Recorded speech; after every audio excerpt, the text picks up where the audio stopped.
cuci tangan.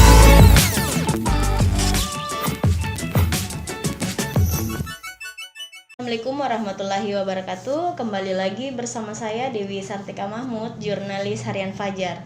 Beberapa menit ke depan kita akan membahas terkait info-info penting kebiasaan baru di masa pandemi.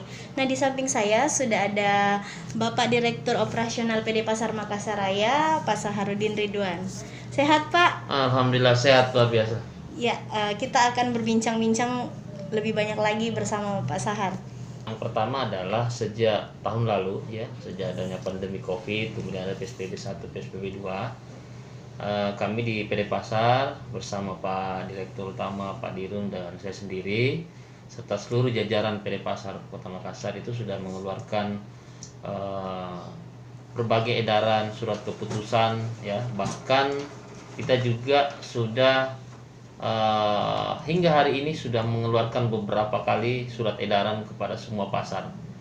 Nah, terakhir pada saat Ramadan ya, pasar Senggol yang diberitakan waktu itu, dan alhamdulillah gitu bisa kita atasi. Nah, adapun yang kita lakukan kegiatan sekarang ini sebetulnya sama seperti tahun-tahun yang lalu, tetapi ada hal lain yang baru memang ini adalah bagaimana setiap pasar, 16 pasar ya, 16 pasar unit itu ditambah dengan pasar-pasar darurat kita 5 itu kita memberikan tugas kepada seluruh kepala pasar dan jajarannya ya untuk setiap hari. Ya, setiap hari mereka itu keliling ke pedagang mengimbau, kemudian di pintu gerbang diperketat, kemudian tandon-tandon air juga kita koordinasi dengan PDM untuk diisi ya, kemudian diperbaiki karena kemarin terus terang tandon air kita itu banyak yang mengalami kerusakan karena disimpan di depan pintu masuk pasar, itu di jalanan umum kita tidak tahu, kadang-kadang bayangkan aja itu kerannya aja tidak bertahan lama, 1 minggu dicuri kita ganti lagi ya. Nah gitu, kadang-kadang airnya juga cepat habis karena dipakai cuci cuci piring atau apa. itu yang ya, artinya apa, karena kita ini melakukan pelayanan makanya kita mengganti yang hilang, memperbaiki yang rusak, dan kita minta koordinasi PDM untuk mengisikan. Itu yang kedua adalah selain teman-teman berkeliling di pasar sambil mengimbau ya, woro-woro istilah seperti itu, juga beberapa pasar yang mempunyai tempat untuk mempunyai toa ya untuk mengumumkan itu juga setiap hari diumumkan. Karena kenapa menuju ke kebiasaan baru ini tidak mudah membalikkan telapak tangan.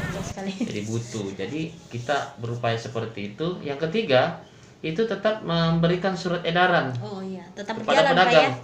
Ya, Pedagang. Jadi melakukan 5M itu. Ya, cuci tangan pakai sabun, ya, kemudian menggunakan masker, kemudian yang ketiga adalah menjaga jarak, menghindari kerumunan ya. Kemudian selain daripada itu juga memang yang sulit kita rasakan penggunaan masker. Ya. Itu Pak, berarti yang jadi kendala selama ini penggunaan masker. Ya. Jadi bagaimana Pak caranya untuk tetap menegur dengan ramah para pedagang atau para pengunjung yang datang kalau misalnya mereka tidak pakai masker? Ya, itulah yang saya sampaikan pada teman-teman kepala pasar, kepala unit, biar kita berbusa-busa mulut ini ya, karena ini kan kesadaran pribadi ini, kesadaran pribadi pedagang, sehingga saya katakan tidak boleh berhenti dan pasrah terhadap kondisi yang ada. Setiap hari, setiap saat. Jadi kita minta mereka untuk melakukan namanya sentuh hati pedagang. Ya, tidak perlu teriak-teriak, tapi datangi satu-satu. Ya, beri pemahaman bahwa masker itu bukan hanya untuk kita, tapi juga untuk pembeli yang masuk ke dalam. Nah, itu seperti itu. Bahkan, berarti satu kuncinya Pak ya? Iya. Pendekatan, menjaga hati. Sentuh hati. Sentuh hati. Sentuh hatinya, sentuh hati. Iya itu. Jadi kan seperti itu, karena kan kesehatan itu intinya saya selalu katakan begini, ada quote yang biasa saya sebut, yang saya lempar biasa di media sosial, Ya. sehat itu adalah milik orang-orang yang mau menjaganya. Gitu. Siap. Kalau tidak mau jaga kesehatan pasti semua kita ini pernah mungkin mengalami gejala-gejala ya, Iya. tapi mungkin kita tidak sadar seperti itu. Pak, ini kan beberapa waktu lalu ada juga program yang non tunai Pak ya, yang menyediakan Iya. apa namanya kayak barcode. Nah, Iya. itu seperti apa Pak sekarang? Nah, memang dari tahun lalu kita sudah ada upaya-upaya seperti itu, melakukan kerjasama dengan pihak lain. Boleh disebut ya namanya? Ya, silakan Pak. Jadi kerjasama dengan Grab misalnya, dengan Grab Mart-nya, alhamdulillah jalan sampai sekarang. Kemudian dengan Gojek, Gojek kita lagi memperluas kita punya sistem kerjasama Iya. dengan menjadikan pedagang itu sebagai merchant ya. Langsung ya, sebagai merchantnya langsung daripada Gojek. Nah, terakhir kita tempuh juga dengan cara kita membuat namanya WA Business ya. Ada kan di WA Business. Oh iya. Kenapa kita pakai WA Business? Karena pertama ini memudahkan juga pedagang dan pembeli sebetulnya. Karena di pasar itu kan harus ada tawar menawar. Iya, betul. Kalau dia nanti di sistem online itu kan mau pesan ini Nanti nggak bisa susah. nawar karena Iya, harganya. betul. Tapi dengan adanya WA Business ya, di WA Business ini nanti mereka tinggal buka. Di situ kan sudah ada harganya. Kalau di online biasa kan tidak bisa, misalnya 1 kilo 1 kilo. 1 kilo iya. Nah, kalau di sini misalnya 1 kilo 5.000 atau 1 kilo 20.000. Dia cuma mau setengah kilo. Komunikasi saja lewat WA. Saya mau setengah kilo mau deh. Nah, di situ setengah kilo. Jadi tetap bisa menawar Pak. Tetap bisa menawar dan alhamdulillah ada jalan. Jadi semua teman-teman itu. Karena itu sebetulnya cara kita untuk memberikan pelayanan kepada masyarakat yang tidak sempat ke pasar karena khawatir. Ada kekhawatiran mereka ke pasar karena virus ini masih mewabah. Nah, kita juga sebetulnya ingin memberikan gambaran bahwa PD Pasar ini selalu berusaha. Karena dua aja sebenarnya tugasnya PD Pasar ini. Satu, bagaimana meningkatkan pendapatan. Dan yang kedua, bagaimana meningkatkan pelayanan. Ya kan? Kita memburu pendapatan ya. Sementara kita dibatasi oleh waktu buka pasar. Yang kedua dibatasi dengan prokes, ya, jaga jarak, tidak boleh berkerumun apa segala macam. Sementara ini kan pasar, ya, tentu kita susah untuk menghindari dan kita terbatas kalau tiap hari, teman-teman. Nah, perbedaannya tahun ini dengan tahun lalu kita terbantu dengan adanya TNI yang berjaga di setiap pasar. Tahun ini tidak ada lagi TNI yang bantu kita jaga-jaga. Jadi kita menjaga sendiri, menjaga pasar kita, tapi kembali lagi ya kepada pedagang itu sendiri, individu itu sendiri. Karena kan namanya kebiasaan baru.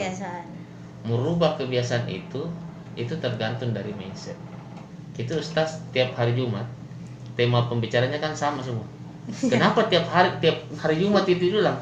Karena itu tadi merubah sikap itu, merubah perilaku kan tidak mudah, jadi harus terus menerus dan itu menjadi tugas kita. Oke deh, siap. Ya teman-teman, itu tadi ada beberapa informasi penting yang sudah disampaikan oleh Pak Dirops PD Pasar Makassar Raya. Ya, mungkin ada pesan Pak yang mau disampaikan sama pemirsa, khususnya para pedagang dan para pengunjung yang mau ke pasar. Iya, terima kasih.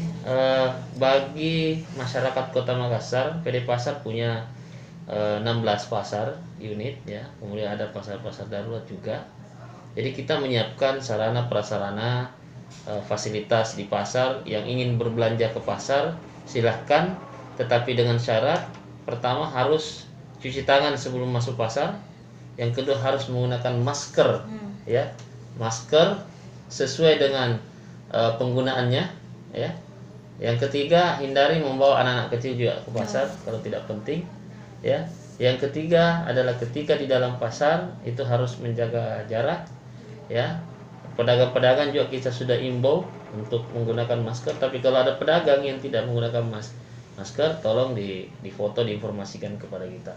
Kemudian yang kedua, bagi masyarakat yang tidak sempat ke pasar karena takut, silahkan buka aplikasi Grab atau Gojek ya, ataukah bisa nanti dibuka WA bisnis ya, WA bisnis PD Pasar, nanti kita akan informasikan, sehingga Bapak Ibu masyarakat ingin memesan tanpa harus ke pasar dengan harga yang sama ketika Anda ke pasar, silakan mungkin belanja lewat aplikasi-aplikasi atau di WA bisnis yang kami akan umumkan nantinya. Terima kasih. Wabillahi taufiq wal hidayah. Wassalamualaikum warahmatullahi wabarakatuh. Jaga Jangan cuci tangan.